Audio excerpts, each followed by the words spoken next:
All right, let's get this bread.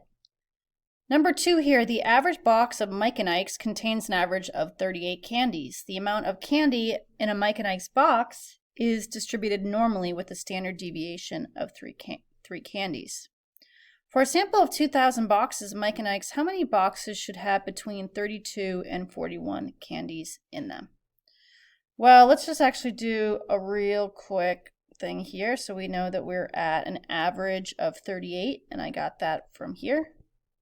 And then I know the standard deviation is 3, so I should be going add 3, I get 41, and then subtract 3, I get 35, subtract 3 again, and I get 32.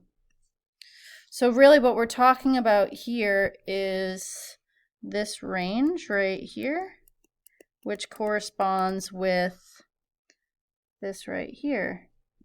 I want to go over the numbers here, but you kind of get the idea. Okay, so let's add up all those values. We get 0.136 plus 0.341 plus 0.341 gives us 0.818. So basically 81.8% of those 2,000 boxes should have that range. So we have to now take that 0.818, we need to multiply it by 2,000 boxes, and we find that we should have about 1,636 boxes that should have that range. Okay. You just opened up some Mike and Ike's, yay! And there are 45 candies in the box. What's your z-score? Well, z-score is going to be equal to that value minus the average all over standard deviation. So that's going to be equal to 45 minus your average, which is found above. Where is that? Right here. Okay, that's going to be 45 minus 38 divided by our standard deviation, which was given above as well as 3. If you're going to do this in your calculator all at once, no big deal. Just remember your parentheses in your numerator, and you're going to get a value of 2.33 for your standard deviation. How many candies would correspond to a z-score of 1.333? Well, we're basically trying to find x here, and we're given z this time, so we're going to plug into that formula and get 1.333 is equal to some value x minus our average of 38, all divided by our standard deviation of 3. What I'm going to do next here is to get rid of that divide by 3, and to do so I'm going to multiply by 3. The 3's cancel here, and I'm left with x minus 38, and 3 times 1.333 is 4. Last step is to add 38 to both sides. Here the 38's cancel, and I'm left with an x equals 4 plus 38, which is 42. And that's our answer. Candies. There we go. Using percentile rank to the z-score conversion chart on the last page of your packet, how many Mike and Ike's would have to be in the box for it to be in the top 10% of Mike and Ike boxes? Well, let's actually find where that top 10% is. If you're in the top 10%, you're actually in what percentile? You're in the 90th percentile. Okay, so finding that, looks like I find percentile rank right here, and 90 is right here. So we have a z-score of 1.27. That will be provided to you on your exam.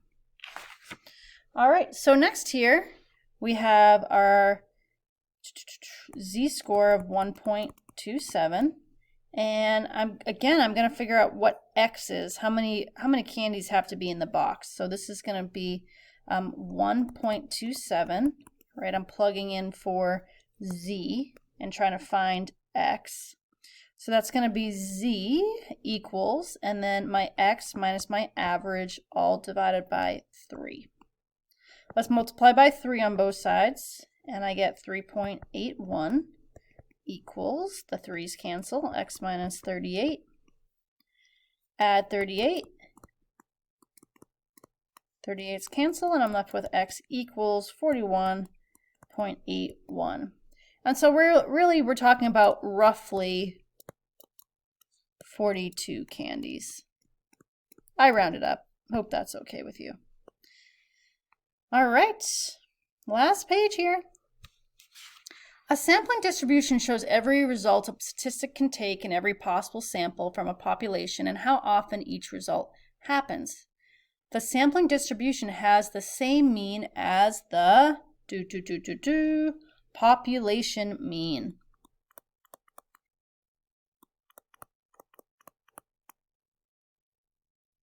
And even if the population data is not normal, the sample distribution will be normal.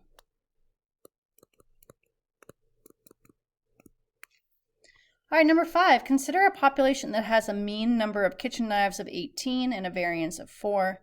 For a sample size of 100, find the expected sample distribution mean and find the variance. Well, heck fire, we know that the population mean is 18, and it's actually asking for the sample distribution mean, and we know right here that the sample distribution has the same as the population mean. So if the population mean is 18, then the sample distribution mean is also 18 knives. Perfect.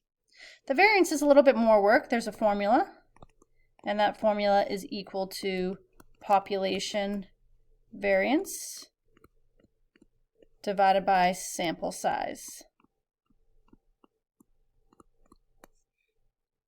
And that's going to be equal to 4 over 100. Right, 4 was given to us right here, and a sample size of 100 was right there. And so that's going to be 4 divided by 100 is 0.04. And remember, we're talking about variance, and the units are squared, so knives squared.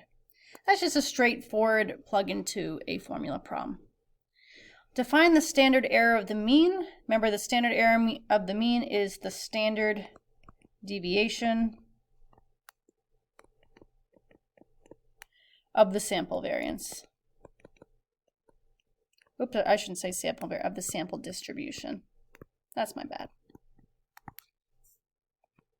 All right, same problem here. Consider a population that has a mean number of kitchen knives of 18 and a variance of 4. For a sample size of 100, find the standard error of the mean. So basically same problem, except instead of the variance, they're asking for the standard deviation. So the standard error of the mean, that formula is equal to the standard deviation divided by the square root of the sample size. Okay, and we know that if the variance is 4, remember that's knives squared, so if 4 knives squared is the variance, then the standard deviation is going to be the square root of that. And so that's just going to give us 2 knives is going to be equal to the standard deviation. Okay, so that's going to be 2 divided by the square root of 100, and that's going to be 2 over 10, which is equal to 0.2 knives. Now you might say, hey, Ms. Sorensen, there's a much easier way to do this, and I agree. You could always just take your variance right here, and since that's knives squared, you can go ahead and square root that, and if you get the square root of 0.04, that is in fact 0.2. So that's maybe an easier way to do it. All right, number 8 here. Ms. Sorensen calls purses pocketbooks. That is true, I do that. And I'm surprised by how many people do not think this is the correct term. I decide to survey 50 people, and I figure out if it's a popular term. 20% of the people know the term with a standard deviation of 3.5%. Set a 95% confidence interval on the true unknown percentage of people that know the term. So this is really just a straightforward formula. So you've got x bar plus or minus z times your standard deviation over the square root of n. Okay. So your x bar is your average, and the average is 20%. So you've got 20% plus or minus. If we're doing a 95% confidence interval, if we go back to this picture right here, if we were to do a 95%, we would be adding up these, and that would be a z-score. Here's your z of 2, right? We're talking about a z-score of 2. So if that's the case, right, we are going to set z equal to 2, and that's true for 95%. So this is going to be 2 times your standard deviation, which is 3.5, divided by the square root of how many people I surveyed in this case, which is 50. So this actually gives me 20 plus or minus 0.98994.